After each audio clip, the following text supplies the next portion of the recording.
마태복음 14장 13절 14절 두 절이니까 함께 한 목소리로 봉독하겠습니다.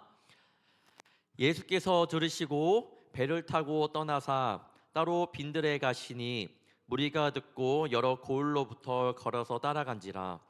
예수께서 나오사 큰 무리를 모시고 불쌍히 여기사 그 중에 있는 병자를 고쳐 주시니라. 아멘. 살아가다 보면 여러분 믿음이 흔들릴 때가 있죠.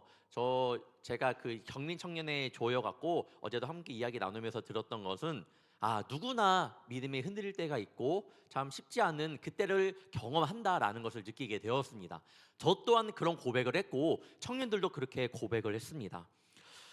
올해 불꽃교회 목자를 구함에 있어서 여러분 제가 많은 분들에게 추천도 받았습니다. 지금 목자라고 하면 저희 교회 안에서의 교사예요. 차세대 교사. 목사님들께 추천받고 우리 아는 분들에게 추천을 받고 막 전화드리고 막 정말 최선을 다했는데 정말로 그 한 분을 구하는 게 쉽지 않았습니다. 정말 쉽지 않더라고요.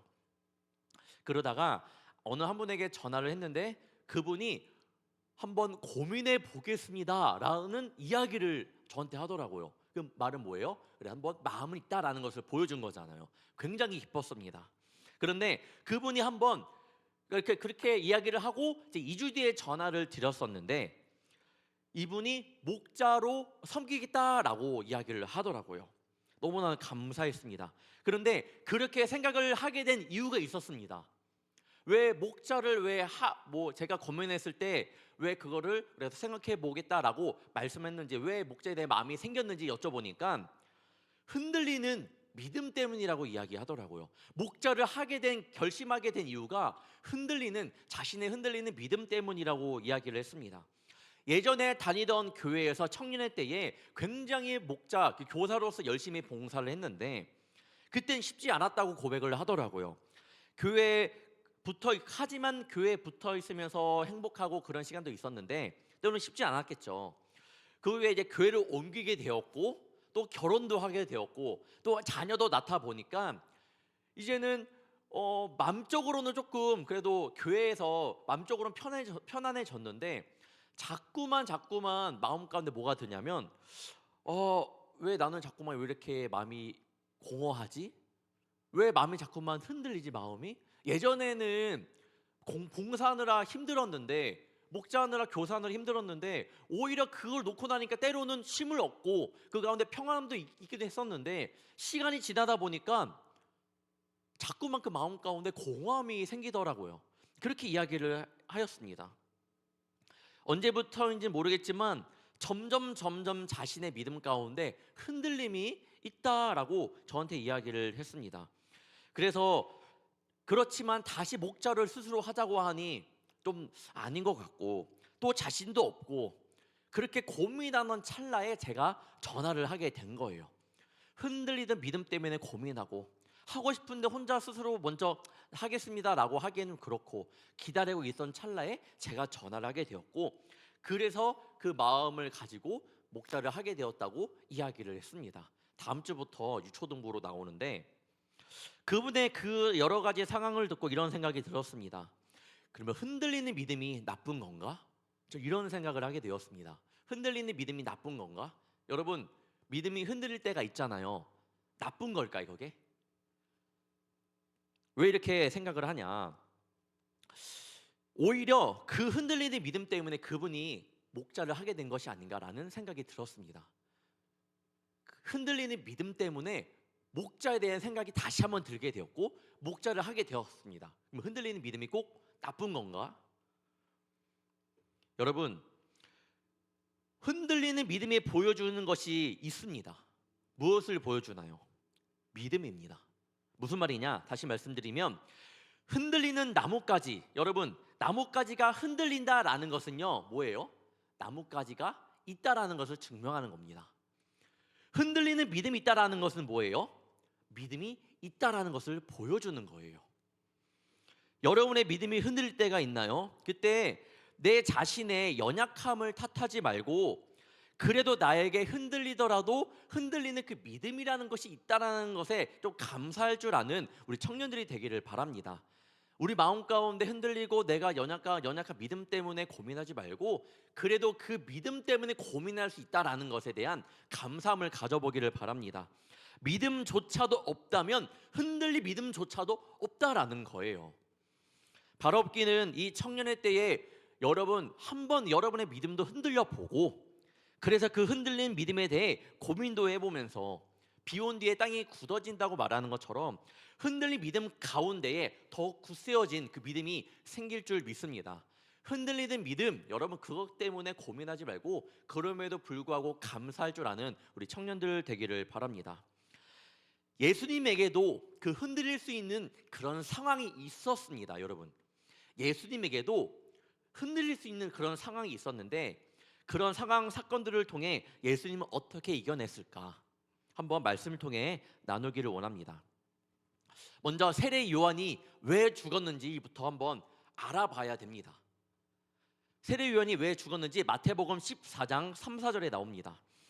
전에 헤롯이 그 동생 빌립의 아내 헤로디아의 일로 요한을 잡아 결박하여 옥에 가두었으니, 이는 요한이 헤롯에게 말하되 당신이 그 여자를 차지한 것이 옳지 않다 하였습니다. 자, 오늘 헤롯 나옵니다. 헤롯. 여러분, 오늘 말씀의 헤롯은요, 동방 박사들이 예루살렘에서 만난 그 헤롯의 아들인 헤롯 안티파스라는 그런 사람이에요. 동방 박사들이 만난 사람이 헤롯이 있잖아요. 헤롯의 아들도 헤롯인데, 그 헤롯에 관한 이야기입니다. 이 헤롯, 오늘 말하는 헤롯 가운데 이복 동생 가운데 빌립이라는 사람이 있었습니다. 마태복음 14장 3절에서도 말씀하고 있는데, 헤롯이 그 동생 빌립 이렇게 나옵니다. 헤롯의 동생 빌립이 있었는데, 지금 뭐예요? 헤롯이 이 이복 동생이에요. 이 빌립의 아내 헤로디아를 취하는 그 불륜을 저지르는 사건이 있었습니다. 헤롯의 동생이 빌립의 아내인 헤로디아를, 이 헤롯이 그 빌립의 아내를 함께 취한, 그러니까 불륜의 관계를 저지르니까 세례 요한이 그걸 보고 뭐라고 말했냐? 4절에 그 여자를 차지한 것이 옳지 않다라고 이야기를 한 거예요. 옳지 않은 것은 옳지 않다라고 지금 이야기를 한 겁니다. 바른 말을 했습니다. 그런데 그 말을 들은 헤롯이 화가 날까요, 안 날까요? 화가 나겠죠. 나는 왕이기 때문에. 왕이니까 대드는 것조차도 마음에 안 드는 거예요. 화가 났습니다. 헤롯은 세례 요한을 빨리 죽이고 싶었지만 죽이지 못한 이유가 5절에 있습니다. 그를 선지자로 여김으로. 말씀을 선포하는 선지자였기 때문에 죽이기가 쉽지 않았다라는 거예요. 그런데 헤롯에게 기회가 왔습니다. 6절 7절입니다. 마침 헤롯의 생일이 되어 헤로디아의 딸이 연석 가운데서 춤을 추어 헤롯을 기쁘게 하니, 헤롯이 맹세로 그에게 무엇이든지 달라는 대로 주겠다고 약속하거늘. 헤롯의 생일 축하 잔치에서 헤로디아 딸이 춤을 추었습니다. 헤로디아가 누구라고요? 이복 동생 빌립의 아내. 뭐 난장판인 거죠, 사실. 헤로디아 아내가 막 춤을 추고 있는 거예요. 그 춤에 홀린 헤롯이 무엇이든지 주겠다고 약속을 합니다. 마가복음에서는요, 나라의 절반까지 너에게 주겠다라고 이야기를 합니다. 결국 그 딸은 세례 요한의 머리를 구하게 돼요. 머리. 이는요, 딸이 뭘 알겠어요. 사실 이는요, 헤로디아가 시킨 거예요. 그 딸의 어머니 헤로디아가 시킨 겁니다. 헤로디아도 세례 요한에 대한 굉장히 화가 있었을 겁니다. 자신도 불륜을 저지르는 상황 가운데에서 세례 요한이 그런 말을 하니까 헤롯도 화났을 뿐만 아니라 지금 헤로디아도 지금 화가 난 겁니다. 누가복음에 보면요, 세례 요한이 헤롯에게 동생의 아내를 취한 것이 옳지 않습니다라고 하자 헤로디아가 요한을 원수로 여겨 죽이고자 하였을 때라는 말이 나올 정도예요. 헤롯도 화나고 헤로디아도 화난 그런 상황입니다. 그런데 지금 헤롯이 그 딸에게 너 원하는 것이 무엇이냐라고 하니까 헤로디아가 옳다거니, 자 딸아, 세례 요한의 목을 구해라 라고 하니까 그 딸이 알겠습니다 하고 세례 요한의 목을 구한 겁니다. 헤롯이 세례 요한을 죽이지 못한 이유가 5절에서 아까 뭐라고 했나요? 선지자로 여김으로. 자, 선지자로 여김으로 그런 마음 때문에 죽이기 어려운데 지금 뭐예요? 나라의 절반까지 주겠다고 했는데 그게 뭐예요? 또 하필 세례 요한의 머리입니다. 고민했겠죠. 그런데 헤롯은요, 중요한 것은 자신이 내뱉은 말이었습니다. 왜냐? 자신의 생일 가운데 많은 사람들 앞에서 말한 거예요. 나라의 절반까지 주겠다. 그 자리에 온 사람이 누구예요? 나라의 대신들, 천부장들, 갈릴리의 귀인들, 막 그냥 정말 유명한 사람들이 많이 온 거예요. 많이 온 겁니다. 그러니까 그 많은 사람들에서 공포한 말, 자신이 내뱉은 말을 다시 주워 담기가 쉽지 않은 그런 상황이었습니다. 그러면 어떻게? 죽여야 돼요. 역사가 요세푸스에 따르면요, 세례자 요한이 죽은 진짜 이유는 민중들에게 존경받는 세례자 요한의 엄청난 인기가 반란으로 이어질 것을 두려워했다라고 이야기를 합니다. 그래서 세례 요한을 죽였다라는 이야기도 있지만, 자, 결국에는 세례 요한을 그래서 죽이게 돼요. 세례 요한을 죽이게 됩니다. 자, 오늘 하고 싶은 이야기는요, 이제는 그 다음 이야기입니다. 다음 이야기 어떤 이야기가 나오냐면, 예수님께서 병든 자를 고쳐주시고 여러분이 잘 아는 오병이어의 이야기가 나옵니다. 세례 요한을 죽인 것과 예수님이 병든 자를 고친 것과 뭐가 연관이 안 되는데, 제가 왜 세례 요한의 죽음을 이야기하면서까지 지금 이 자리까지 왔냐, 이 시간까지 이야기를 하고 있냐. 자, 생각해 보면 우리가 성경을 읽을 때에 그냥 세례 요한의 죽음, 죽었구나. 갑자기 예수님께서 병든 자를 고치시고 오병이어 사건을 기적을 일으키시고, 우리는 볼 때 따로 봐요. 성경을 볼 때. 그러니까 때로는 마음 가운데 그냥 하나의 사건을 보지만, 우리가 그 성경을 보기 전에 여러분이 먼저 보아야 될 것은 예수님의 마음은 어땠을까에 좀 초점을 맞추면 좋을 것 같아요. 예수님의 마음은 어땠을까? 이어집니다. 자, 다시 성경으로 돌아오면, 예수님께서 이제 세례 요한이 죽고 예수님께서 병든 자를 고치시고 오병이어의 사건을 일으키잖아요. 자, 13절에 나오는, 자, 이제 세례 요한이 죽음 다음에 13절에 뭐라고 나오냐면, 예수께서 들으시고라고 합니다. 예수께서 들으시고. 뭘 들은 거예요? 세례 요한이? 예수님이 뭘 들은 걸까요? 13절에 요한의 제자들이 와서 시체를 가져다가 장사하고 와서 예수께 아뢰니라. 13절에 뭘 들은 거예요? 지금 그 이야기를 들은 거예요. 뭐 어떤 이야기? 세례 요한이 죽은 이야기를 들은 겁니다. 예수께서 병든 자를 고치시고 많은 이들을 먹이시는 오병이어의 기적을 막 일으키기 전에 들었던 사건이 뭐예요? 세례 요한의 죽음. 그뿐이에요? 여러분, 오늘이 마태복음 14장이죠. 마태복음 13장에는 어떤 얘기가 나오는지 알아요? 예수님께서는 자신의 고향인 나사렛으로 갔었는데 그 가족으로부터 배척을 당하시는 사건이 일어납니다. 가족으로부터 버림을 받았고, 그리고 다 왔는데 그 다음 장에는 세례 요한이 죽고, 세례 요한은 친척벌 되는 그런 관계예요, 예수님과. 세례 요한의 죽음. 자, 여러분, 예수님의 마음이 어떠실까요? 한번 생각해 보길 바랍니다. 가족에게 버림받고 고향에서 배척당하고 자신의 가까운 세례 요한의 죽음을 듣게 되고, 또 뭐예요? 헤롯의 잔치 이야기와 예수님에게 일어난 사건을 비교해 보면 예수님의 그 상황이 마음이 더 느껴질 겁니다. 헤롯 왕의 능력은 참으로 대단했습니다. 하나님의 정의를 선포하던 세례 요한이었지만, 주님을 그렇게 외쳤던 세례 요한이었지만, 자신의 한마디로 그 세례 요한의 목을 한 번에 빡 그냥 죽인 거예요. 세례 요한의 목을 베고 죽여버렸습니다. 세례 요한의 모습, 세상 앞에 무릎을 꿇는 모습처럼 보입니다. 헤롯이 처음에 세례 요한을 죽이기를 망설였던 이유가 무엇이라고 했나요?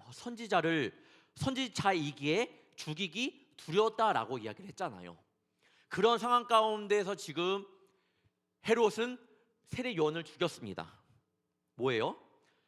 그 이후에 어떤 일도 생기지 않았음을 헤롯은 알게 됐을 거예요.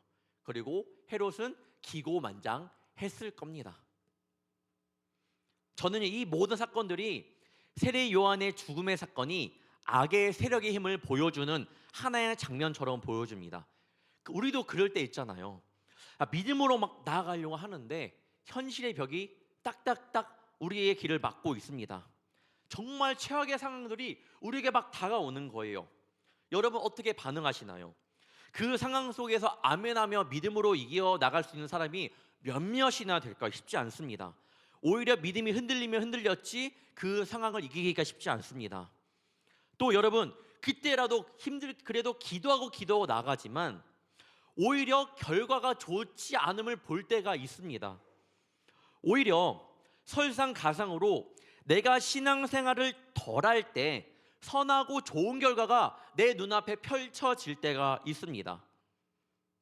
이럴 때 여러분 마음이 어때요? 믿음이 무너지기 딱 좋은 모습이 아닌가요?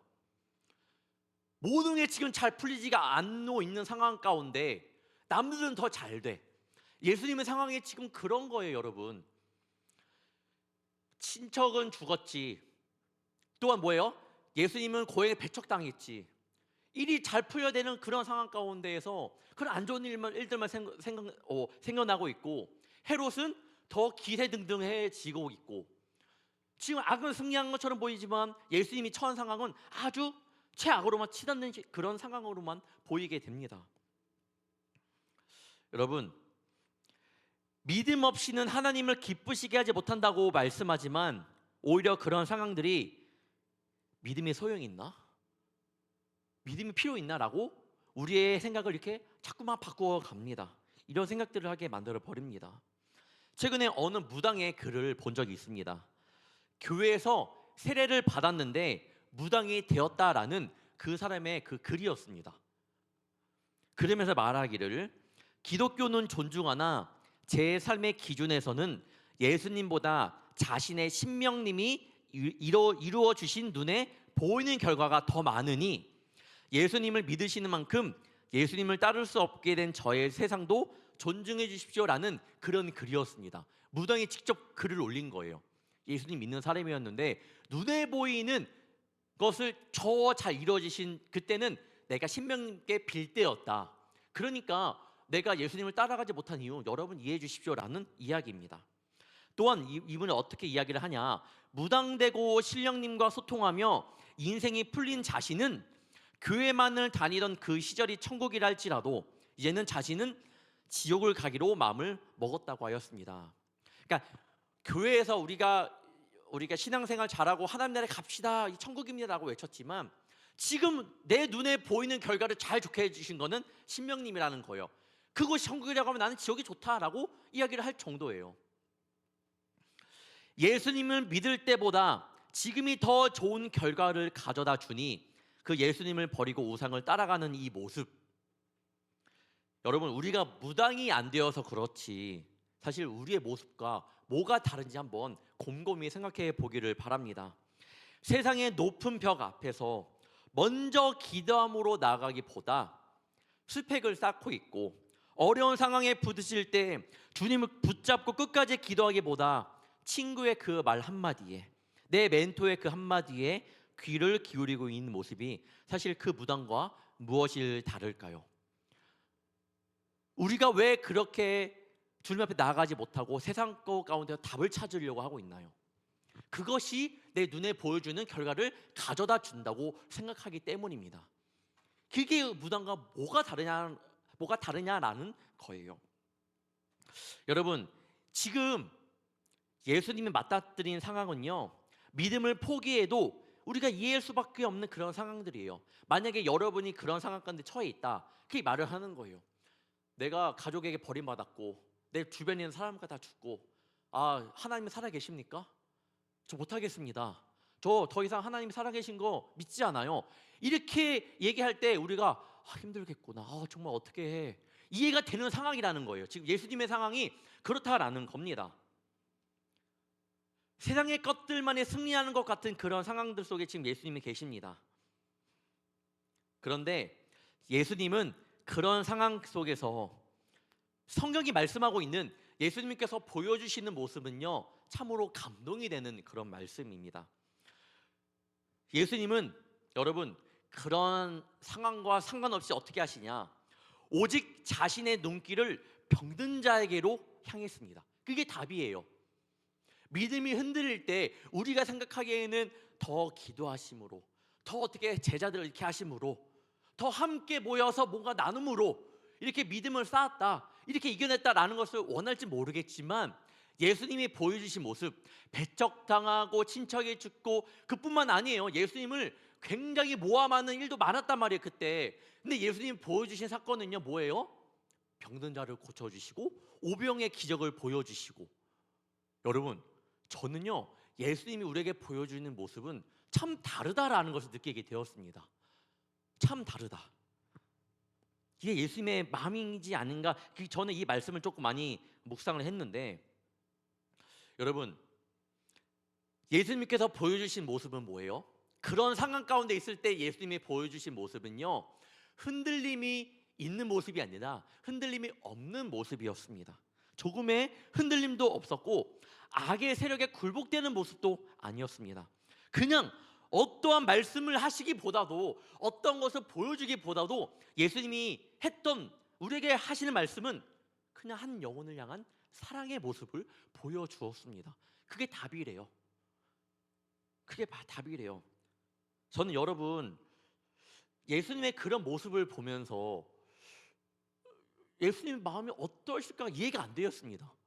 그래도 그런 상황 가운데 있으면 예수님이 어떤 모습을 보여주시면서 우리에게 딱 답을 보여주시면 좋은데, 왜 답을 보여주기보다는 왜 이렇게 행동을 통해서 영혼을 품어주는 모습을 보여주었을까? 저는 솔직히 말씀을 보면서 뭔가 이어지지가 않았는데 답을 어디서 찾았냐? 최근에 넷플릭스의 중증 외상센터에서 그 답을 찾았습니다.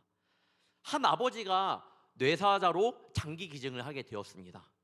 그런데 그 장기 기증을 받는 수혜자가 결국에는 자신의 자녀들이 되었습니다. 사실 자녀들이 그 아버지의 소식을 듣고 급하게 오다가 사고를 당한 거예요. 그래서 죽게 된 거예요. 그래서 갑자기 그 장기 기증을 자녀가 받게 되었습니다. 자, 빨리 1분 1초가 아시는 그런 상황이었습니다. 아버지의 장기를 떼어내는 여러 가지 줄거리를 건너뛰고 결국에는 아버지의 장기를 빨리 떼어내서 수혜를 해줘야 되는, 수혜자가 받아되는 그런 상황이었습니다. 그래서 백강영이라는 의사가 아버지의 숭고한 이제 기증을 장기를 떼나기 전에 잠시 묵념합시다라고 이야기를 합니다. 그러면 잠시 묵념합시다 하면 어떻게 해요? 묵념하고 한참 있다가 바로 하고 하겠죠. 근데 여러분 보시는 분은 아시겠지만 묵념합시다 바로 이런 식으로 1초도 안 한 거예요. 그러니까 그 옆에 있던 제자가 말을 하는 겁니다. 교수님, 1초밖에 안 했는데 이거 뭡니까? 라고 이야기를 한 거죠. 그러니까 이분이 뭐라 말해요? 백강영 그 의사가, 이분한테는 지금 묵념보다 자식 살리는 게 더 중요할 테니까. 그 분의 이야기를 대신 하는 거겠죠. 이분한테는 지금 묵념보다 자식 살리는 게 더 중요할 테니까. 그랬구나. 여러분, 예수님에게 지금 중요한 상황은 뭐예요? 세례 요한의 죽음으로 인한 그 자신의 그 아픔, 가족에게 배척당한 그런 상황들, 예수님에게 중요한 것이 무엇이었을까 한번 생각을 하게 되었습니다. 예수님에게 중요한 것은요, 당연히 마음은 아프겠죠. 당연히 마음은 아프시겠죠.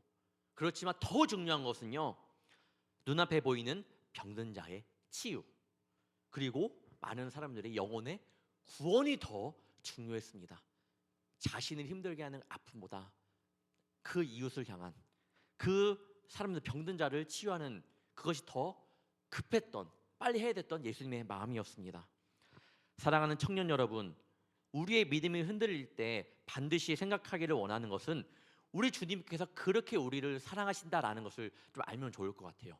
정말로 우리를 사랑하시구나를 알기를 원합니다. 오늘 이 말씀을 통해 예수님께서 한 영혼을 얼마나 귀하게 여기시는지 보시는지를 보면요, 그때 우리가 십자가의 사랑을 알게 된다라는 거예요. 그 오늘 말씀을 통해 예수님의 그런 상황 가운데에서 그 상황에 치우치는 것이 아니라 영혼을 향해 마음을 보여주셨던 것처럼 그 한 영혼에 대한 사랑을 알 때 우리 십자가의 사랑을 더 깊이 묵상할 수 있게 됩니다. 여러분, 누군가를 위해 목숨을 내놓는다라는 것이 쉬울까요? 쉽지 않아요. 정말 쉽지 않습니다. 여러분, 이거 쉽게 생각하면 안 돼요. 예수님께 우리를 위해 십자가에, 우리의 죄를 위하여 십자가에 달린 그 사건, 여러분 정말 그 어려운 사건입니다. 쉽지 않은 거예요. 그런데 여러분, 저는 이 십자가의 사건이 예수님의 사랑을 보여주는 또 다른 모습이 있다고 생각합니다. 그러니까 예수님께서 보여주신 그 십자가의 사건에는요, 그 사랑의 모습이 몇 가지가 나타나요. 예를 들면 방금 말씀드렸던 것처럼 예수님께서 자신의 목숨을 버리면서까지 십자가에 달리시니 그 사건을 보더라도 우리가 예수님께서 우리를 얼마나 사랑하시는지 알 수 있고, 또 하나, 하나님께서 자신의 아들 독생자 예수님을 십자가에 내어주신 거, 저는 이것도 정말 엄청난 사랑이라고 생각을 합니다. 하나님께서 자신의 아들 독생자 예수님을 내어주신 일도 엄청난 사랑의 증표고요.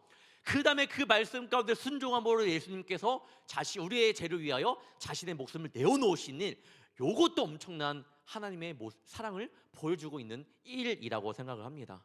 뭉뚱그려 생각하지 말고 한번 따로따로 보시길 바랍니다.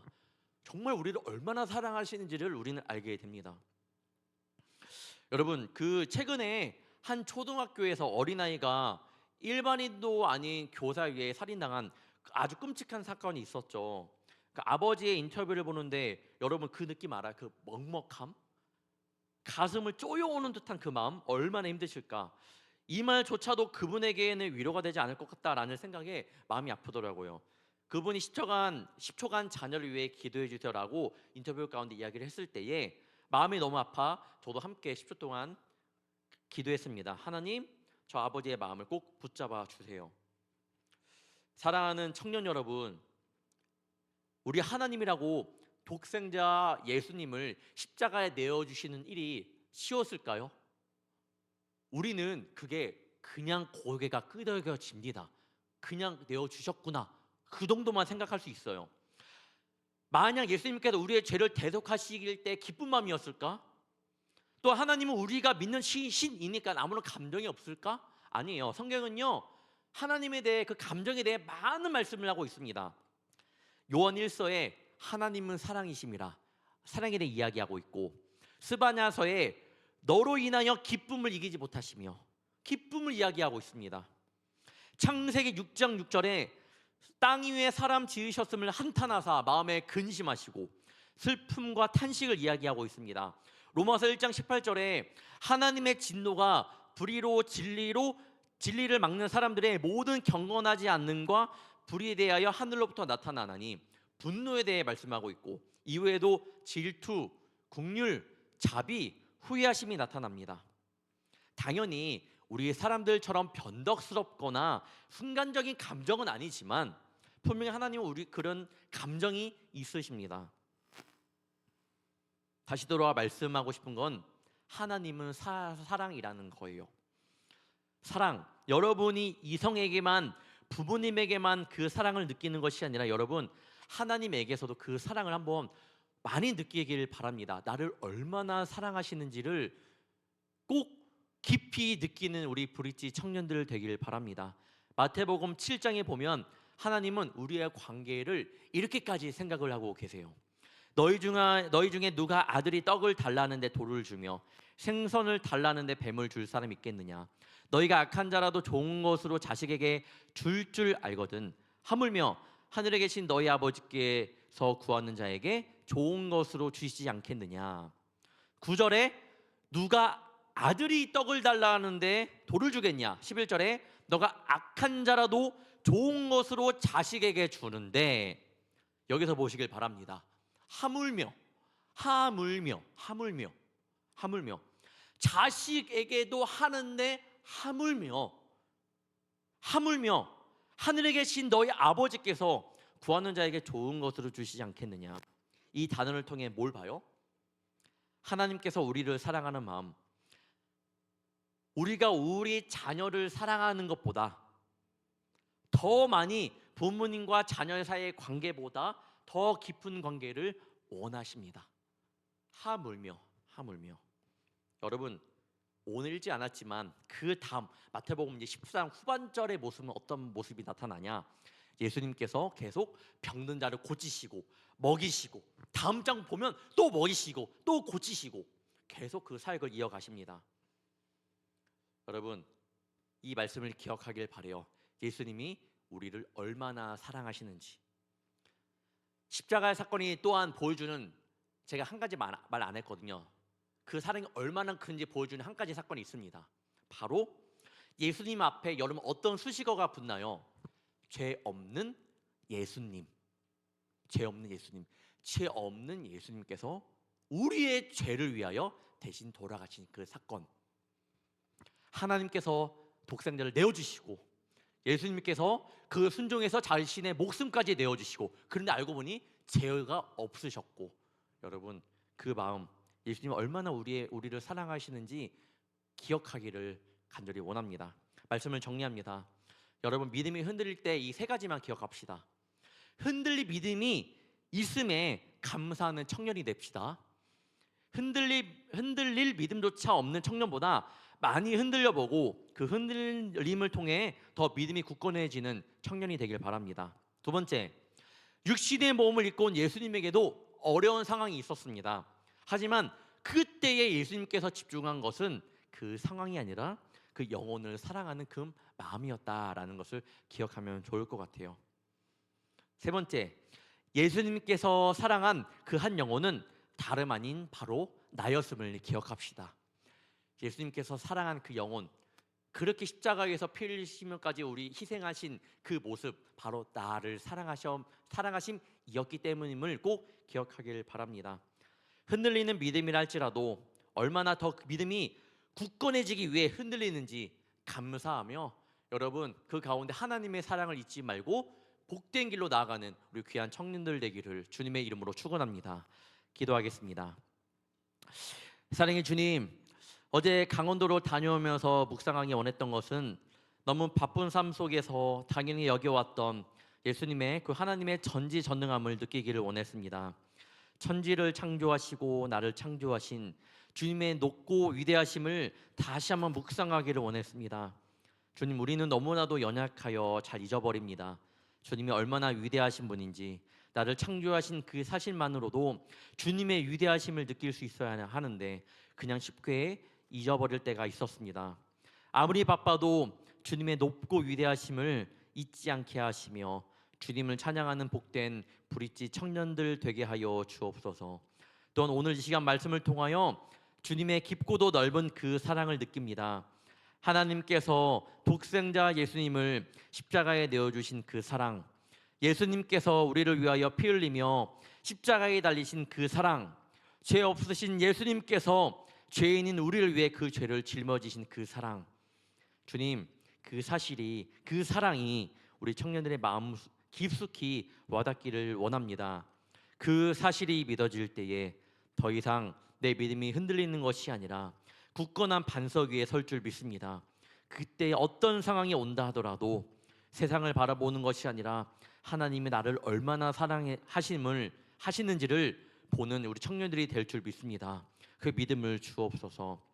한 주도 살아갈 때에 주님, 수련회를 통해 만나고 느꼈던 그 주님의 마음을 잊지 않고 흔들리는 마음을 잘 부여잡고 어떤 상황 속에서도 오직 주님을 의지하며 승리하는 멋진 삶을 살게 하여 주시옵소서. 늘 우리 청년들과 함께하여 주실 줄 믿사오며 살아계신 예수님의 이름으로 간절히 기도합나이다. 아멘. 우리 이 시간 봉헌 찬양하며 나아가도록 하겠습니다.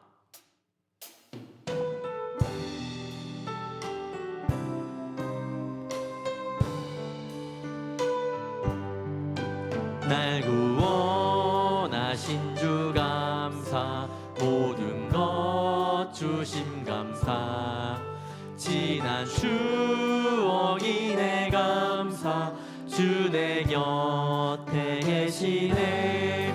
향기로운 봄철의 감사,